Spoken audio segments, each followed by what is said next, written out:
अभी प्राण मत त्यागना अधिरथ, अभी तुम्हारे मृत्यु का समय नहीं आया।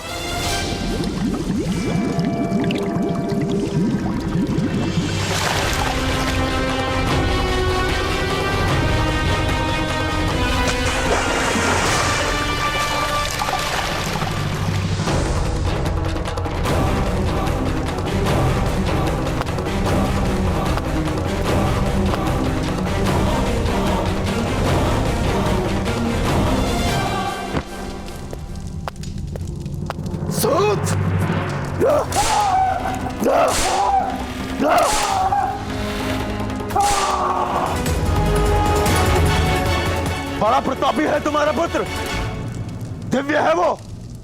स्मरण रहे सूत अधिरथ, वृक्ष को फल आता है तो उसे पत्थर से मारा जाता है, मोर के पंख निकलते हैं तो उसका आखेट किया जाता है। निर्बल और निसहाय को दिव्य पुत्र पाने का अधिकार ही नहीं।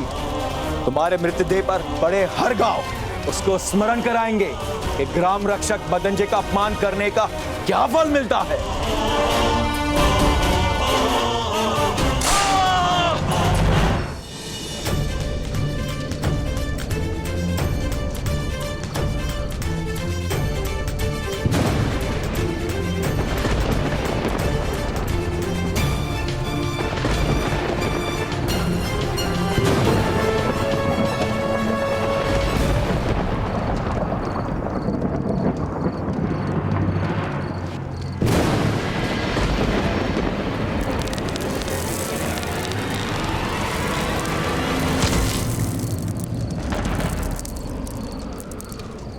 सहायता करो, कोई है जो इस वृद्ध की सहायता करे?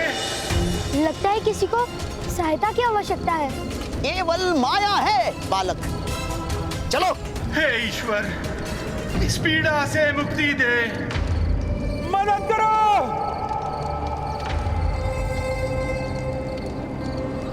यदि किसी को वास्तव में सहायता की आवश्यकता होगी तो?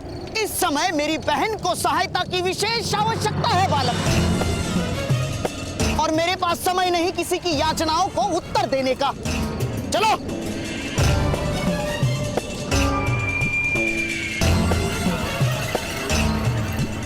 अरे कोई है, मदद करो।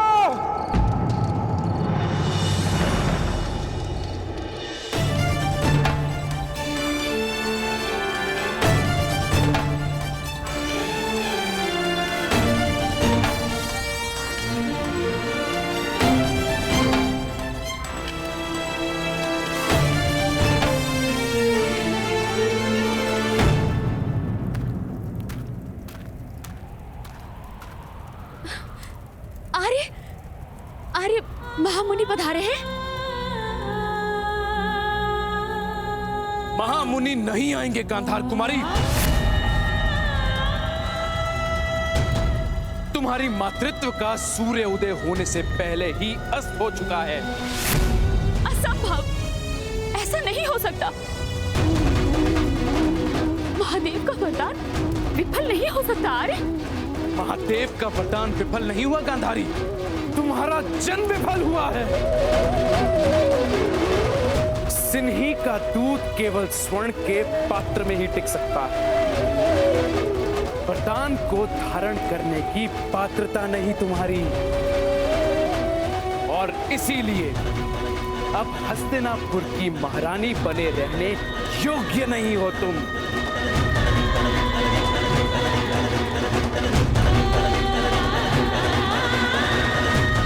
कल प्रातः काल ही मैं तुम्हारा त्याग कर दूंगा।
तुमने मेरे प्राणों की रक्षा की, तुम्हारा बहुत आभार है।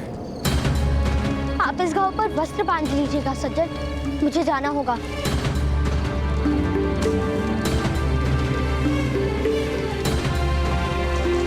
बालक,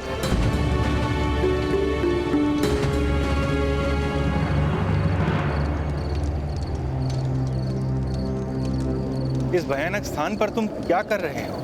महामुनि व्यास को ढूंढ रहा हूँ। उन्हें हस्तिनापुर ले जाना है, प्रातःकाल से पूर्व। किंतु महामुनि तो अपनी तपस्या भंग नहीं करेंगे। अवश्य करेंगे, मेरे पिता के प्राण संकट में हैं। और यदि आवश्यकता हुई तो मैं उन्हें सर पर उठाकर ले जाऊंगा।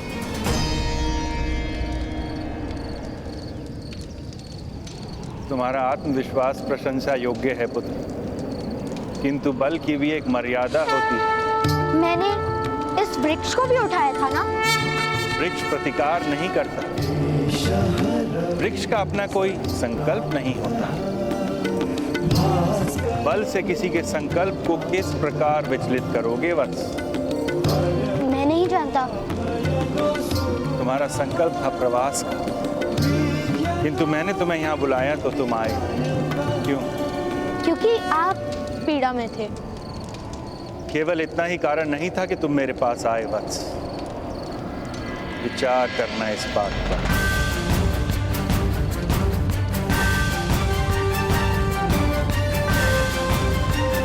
जाओ अब पुत्र, यशस्वी भव।